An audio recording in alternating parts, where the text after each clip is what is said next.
Là où les villes commencent, des femmes et des hommes décident un jour de s'installer. Il y a l'eau, la possibilité de se nourrir, de s'abriter. Il y a parfois aussi un aigle qui se pose, ou un rêve un peu fou. Un artisanat se développe, le territoire permet des échanges. D'autres femmes et hommes arrivent. L'espace et les connaissances se partagent, et la communauté est plus créative. La ville s'étale, des infrastructures sont bâties pour l'eau, les déplacements, les logements. Il y a des écoles, des jardins et des espaces publics, des théâtres et des stades, des nécropoles. La ville est lieu de la politique, de l'économie, du social et de la culture.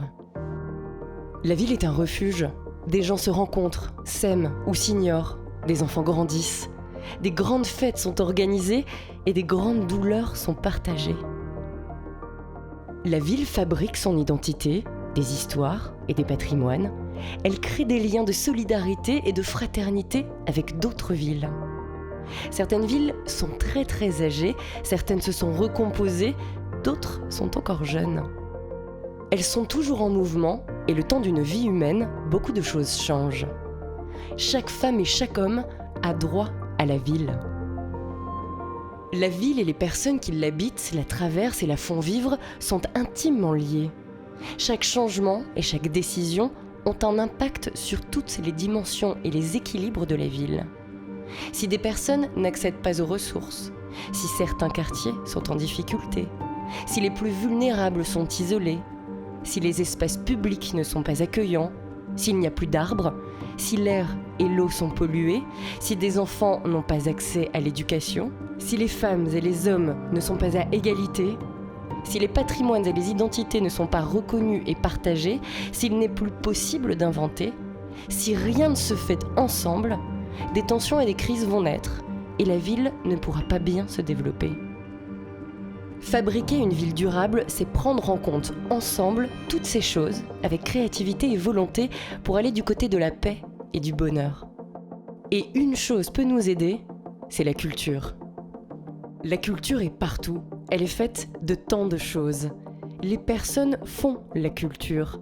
Elles ont des droits culturels, elles sont libres d'exprimer, de conserver, de faire évoluer nos patrimoines et nos mémoires et d'avoir accès à une diversité d'expressions culturelles.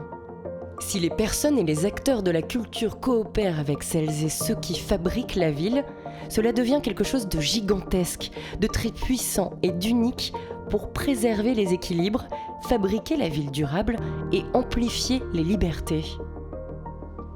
Des milliers d'expériences dans les villes du monde montrent comment culture, création, patrimoines et connaissances peuvent accélérer la transformation de quartiers, la réussite à l'école, l'inclusion, la sensibilisation à l'environnement, la reconnaissance des communautés, l'écriture et le partage d'un récit commun, la coopération, la citoyenneté, la liberté et la paix. Des grands objectifs sont partagés dans le monde pour aider nos actions, comme les objectifs de développement durable des Nations Unies, la Convention sur la diversité culturelle de l'UNESCO ou l'agenda 21 de la culture de CGLU. Ces grands objectifs doivent être les nôtres et peuvent s'adapter à chacune de nos villes ou de nos territoires. Des centaines de villes du monde entier ont choisi la culture, la création, les patrimoines et la connaissance pour accélérer la réalisation de ces objectifs. Lyon a inventé une charte de coopération culturelle pour fabriquer la ville durable. Archéologie, art contemporain, bibliothèque, musique électronique, opéra, danse, 28 établissements culturels sont engagés et montrent la puissance de la culture pour la ville, ses habitants et ses habitantes.